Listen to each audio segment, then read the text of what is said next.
নমস্কার, আমি সৌভিক। আপনারা দেখছেন আমার চ্যানেল। আজকে একটা এমন বিষয় আপনাদের সঙ্গে কথা বলবো। হয়তো আমি এই বিষয় নিয়ে আগেও একটা ভিডিও বানিয়েছিলাম। মিউনিসিপ্যালিটির ট্রেড লাইসেন্স। মিউনিসিপ্যালিটির ট্রেড লাইসেন্সে আগে যখন আমরা মিউনিসিপ্যাল ট্রেড লাইসেন্স করতাম, সেখানে সার্টিফিকেটে পোস্ট অফিস মানে পিও এবং পিএস, পোস্ট অফিস এবং পুলিশ স্টেশনটা উল্লেখ থাকতো।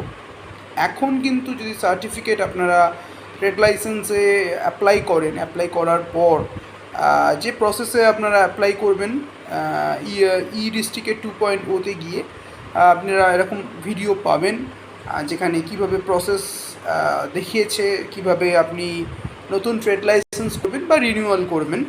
কিন্তু এখানে একটা নতুন তারা একটা নতুন ধরনের তারা আপডেট করেছে। ফর্মটার মধ্যে একটা ফর্ম আপনাদের ডাউনলোড করতে হবে। সেই ফর্মটার মধ্যে যাবতীয় ডিটেলস আপনি ডাউনলোড করে নিচ্ছেন, যেটা আগেও আমরা করতাম।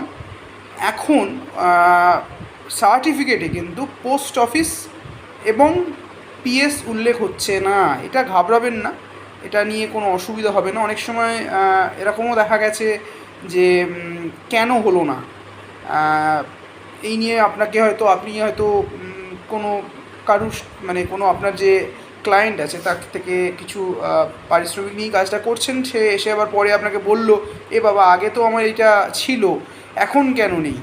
এই নিয়ে আপনিও একটা কনফিউশনে পড়ে গেছেন, নি বাবা তারা কি আমি ভুল করলাম। অ্যাকচুয়ালি আপনি ভুল করেননি, এটা সিস্টেমেটেই এরকম আপাতত ডাউনলোডটা হচ্ছে, যেখানে পোস্ট এবং পিএস দুটো উল্লেখ হচ্ছে না।